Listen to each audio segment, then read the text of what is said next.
kind of like that music at the beginning. I don't know. Okay, so in this video, we're talking about the viral replication in bacterial cells and animal cells. They cover a lot of the same steps, but there's a couple key differences. So we're going to start by diagramming the steps, which I've listed here in animal cells. So this is kind of interesting. We know that animal cells, they typically don't have cell walls. Fungi are the closest to animals and they do have cell walls, but animals, no way. Bacteria always have cell walls, so it's a completely different story there.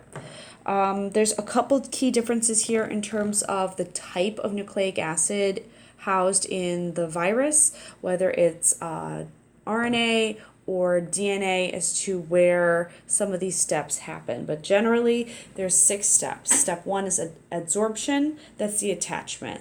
So the virus is recognizing which cell to attach to based on its surface proteins. Next comes up is penetration, and that's when the virus enters the cell. At that point, the nucleic acid for the virus is still in the capsid, so we have to get rid of that capsid. That step is called uncoating. After that, we have synthesis. That's where the parts of the virus are made. Assembly is where they're put together to make the complete virion, the full virus that's ready to be infective. And then finally is the release. That release can kill the cell, but it doesn't necessarily have to kill the cell. It depends on a couple different steps here. Okay. So let's go ahead and start modeling these. So in the adsorption step, we'll go ahead and do that right here.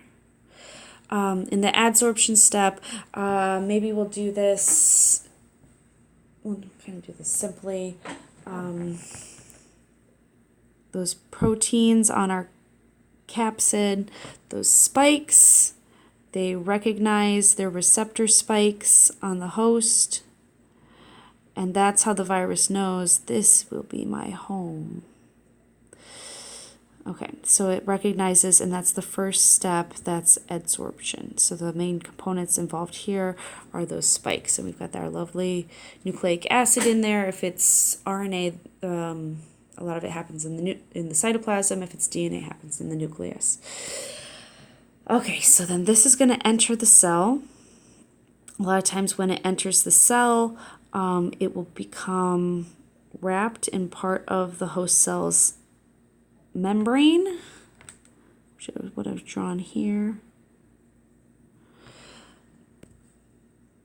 But still, it's a virus particle, so then those spikes will still be in there. Okay, so that's the adsorption step. That's 1. 1 is adsorption. 2 is penetration, so this is 2 when it's actually entering the cell. The third step is going to be uncoating. So sometimes there has to be enzymes involved in this, but we don't have to worry about that level of detail. So the host cell membrane is going to get eaten away, and we're going to be left with the protein, and part of that's going to get eaten away. And then after, let me draw that again. Show you again.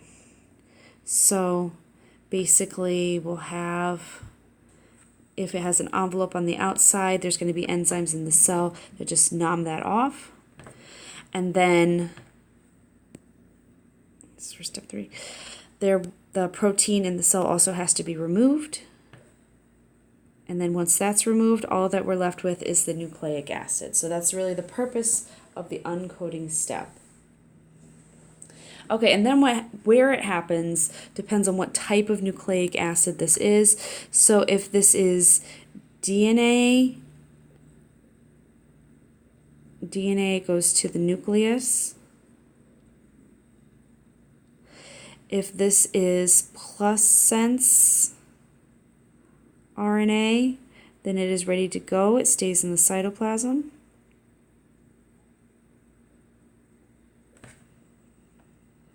And if this is minus sense RNA, it needs to be made to plus sense RNA, and that can go to the nucleus as well. Okay, so from there, in the cytoplasm, that's where it hijacks our ribosomes. And so that viral RNA, so it's either coming from the viral DNA that has then been transcribed for translation, or just going straight here. So we're going to show the host ribosomes. These are from the host. I can't draw today. Those are going to start making viral proteins coming off the end there. So get some proteins coming off. Okay, so from those proteins, we are going to remake our capsids. And then we are going to replicate lots of copies. Oops, that's the wrong color. Lots of copies of whatever nucleic acid this was. So we can use RNA polymerases or DNA polymerases, depending on what kind it was, and we're going to end up with a whole bunch of different copies. I'm just showing this here as simply as I can. So the virus has taken over the host cell's machinery, the ribosomes, the polymerases, etc., in order to make all of these components. And then also spikes.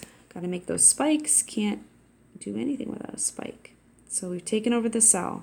We've told the cell, you're going to make this. Our blueprints are the plans, and you're going to make these things whether you want to or not.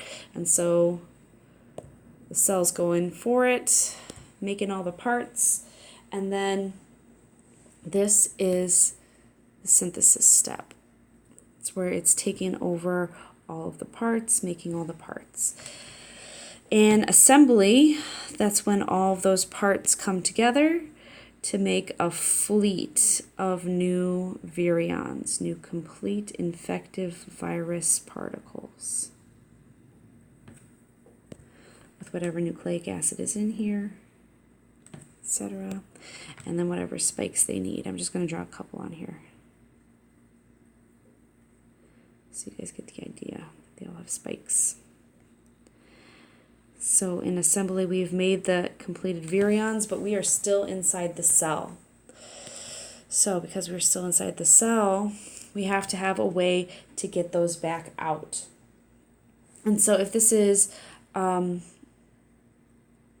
enveloped virus, what these can do is steal some of that host cell membrane, that sweet host membrane. And the way that this is going to look is exactly the same. It looks just like exocytosis, where this membrane is going to end up coating the outside of our virus. Pretend there's spikes on there. And then it's going to break free, and the resulting lipid is from the host cell. So that's one option. Another option is the host cell can actually physically burst open.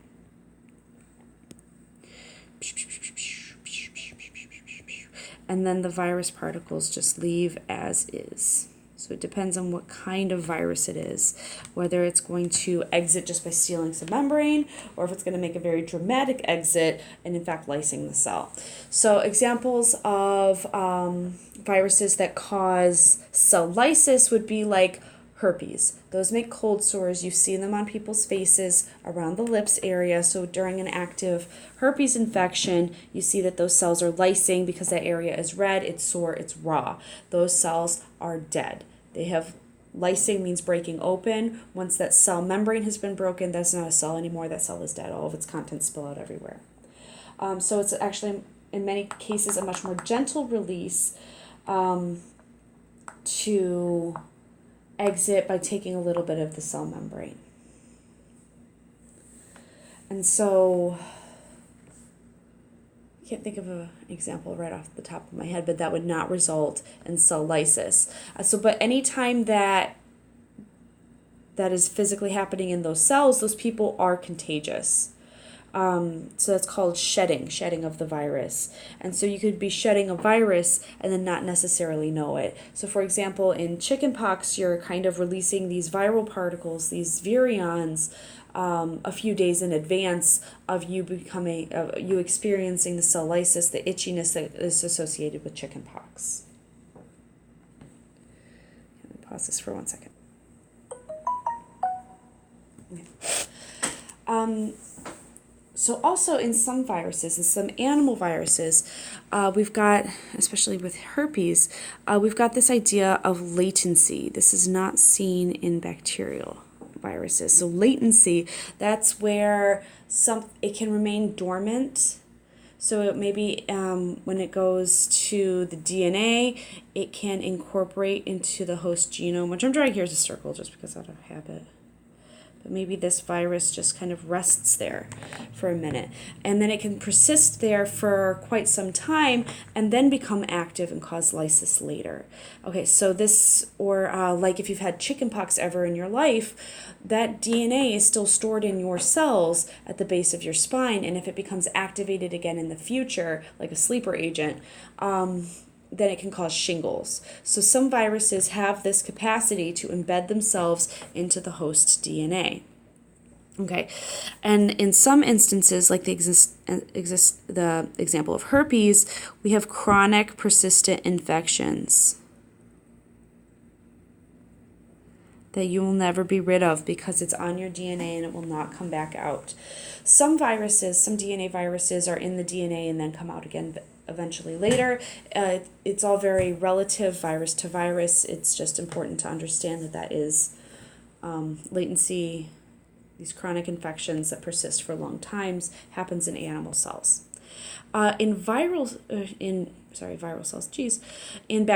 cells rather, we follow the exact same steps, but in the bacterial cell, the bacteriophage typically stay outside, so that uncoating step is not necessarily a big deal. So here's a bacteriophage, and so that's the adsorption step, and then in the penetration step, this punctures a little hole through the bacterial envelope, so that through the wall, through the membrane, all that stuff, and just pushes the nucleic acid straight into that cell. So the penetration is much easier. There's no uncoating step that's needed. And then it goes straight from there into replication. So it starts making lots and lots of copies of whatever nucleic acid is there. So difference, no uncoating because it's injected straight in. So it's got 5 steps, not 6. And then it goes straight, so it goes adsorption,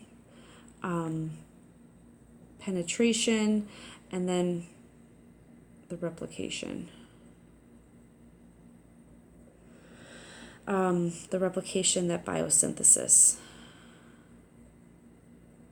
So we start making lots of copies of those, and then start building the specialized phage components, the crazy legs that look like alien legs, etc., etc.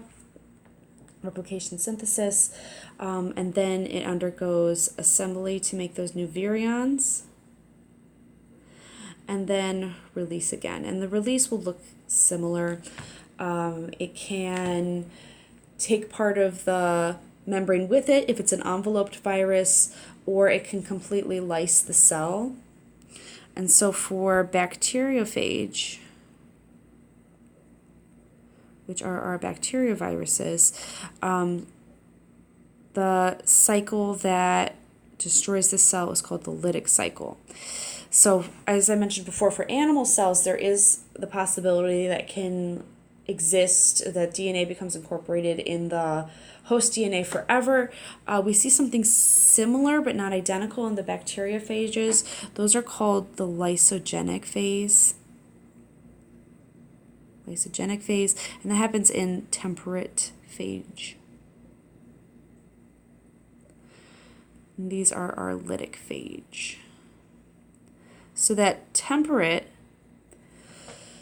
the lysogenic cycle can become lytic should the opportunity ever arise. So in that, the way that that would look, so in lysogenic, here's the bacterial cell, here's our host's chromosome, the viral chromosome has kind of like inserted, viral DNA, sure, has inserted itself in there, and then through just the process of normal cell division, we're going to end up with a whole bunch of these different cells. So that's one way that the phage can reproduce. It's just through the normal cell division that's done by the cell itself. So it's copying this viral DNA every time it's dividing. And then if the environmental signal tells it to go lytic, then it's going to go ahead and remove itself from that DNA with use of an enzyme, and then it's going to start the whole cycle. So it's going to start then the replication of all the parts, and then the assembly. So we're going to do the synthesis, and then we're going to do the assembly, and then the release, and upon the release it's going to completely break open that cell. That cell is going to be dead, and all of the phage are going to come out of there, which I'm just going to draw one because I don't want to use a lot of your time. So it is possible for those lysogenic over time, when the environmental conditions are right, to become lytic. So that's important to know. Okay, and so this is called induction, when that lysogenic cell becomes a lytic cell.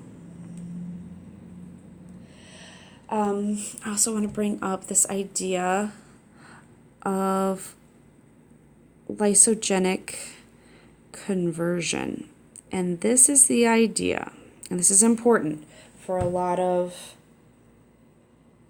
diseases, a lot of human diseases. That's when there is a new trait because of a temperate phage. So an example of a new trait that can be gained by temperate phage